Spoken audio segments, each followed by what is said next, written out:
And welcome to another educational experience with feather razor, feather blades, and jatai. This is Rebecca. She's agreed to donate some hair for your educational benefit. We're going to create a short, contemporary, undercut pixie shape, showcasing some tools and equipment. We're going to have some fun, and we're going to learn along the way. For Rebecca's haircut, we're going to isolate some of the interior, and we're going to do a severe undercut with our clipper, tapering through the perimeter of the haircut. The hair that remains above the crest line is going to be square layered, straight back and straight up to create some weight, to give her some styling options and flexibility. She's going to be able to firm hold gel and even a flat iron to get everything straight up, or she may choose to wear it light and down. We're going to be using our razor to create not only the length with softness, but also some internal texture. We'll have some conversation about when and where we should be razor cutting. We have clippers, we have scissors, and we have razors. All powerful tools fundamental to the shapes we build and create. And there's a time and a place for every one. I like to say in the world of haircutting, we need a full toolbox. And what I mean by that is the drawer that is our styling station is our toolbox. Every one of us needs scissors, razors, and clippers. The toolbox must be full.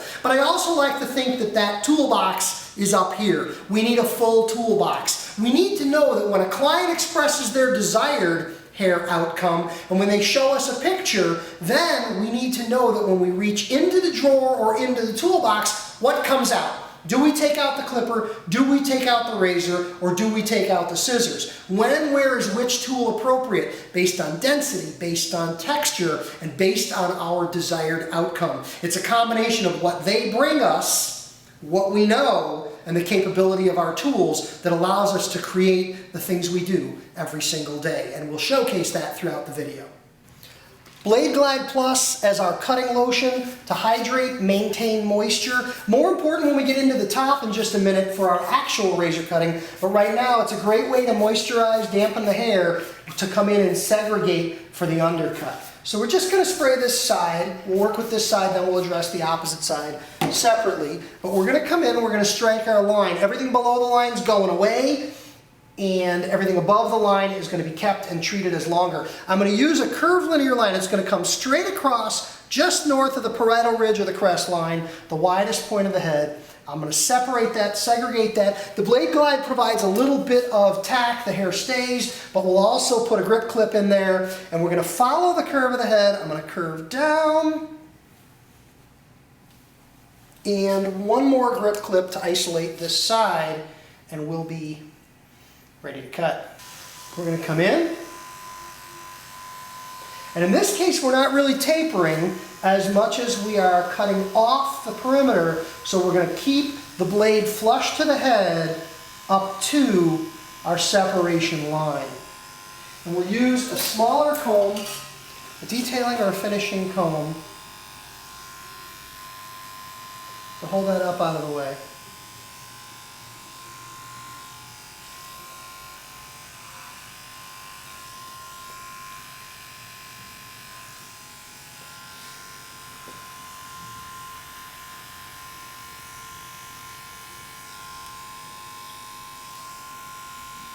Not as easy as it looks. Sometimes where we have variations in head shape, or what I call variations in cranial topography, sometimes we're going to come in there and tighten up the skin just a little bit to make sure we're getting a nice, smooth finish. I'm angling down and away, following the shape of the head here, and I'll blunt that as I finish out this side when we tie the other side back and through. As we like to say, repeat on the opposite side.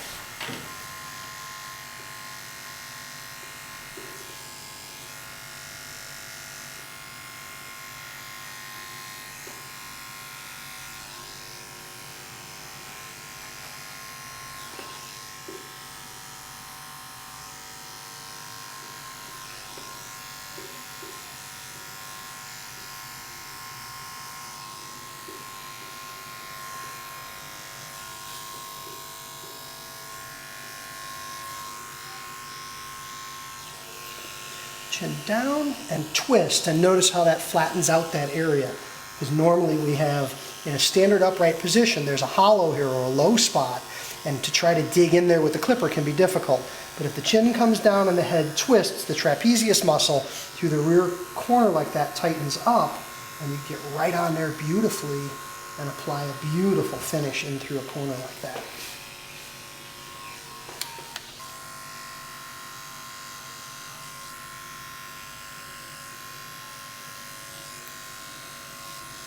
We're finishing up our undercut by tying the two sides together.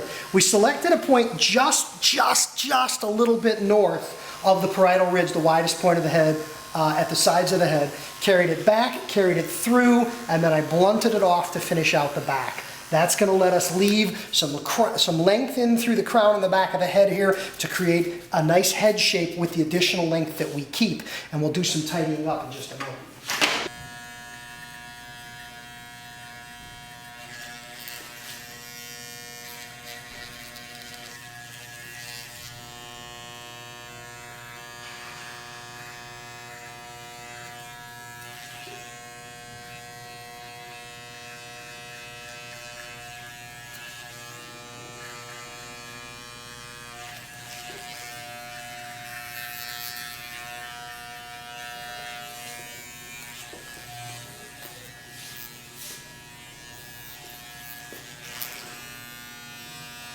We're not blocking a sideburn. We're cleaning around the ear just for definition and to create a nice clean silhouette. We're not going to block a sideburn on this haircut.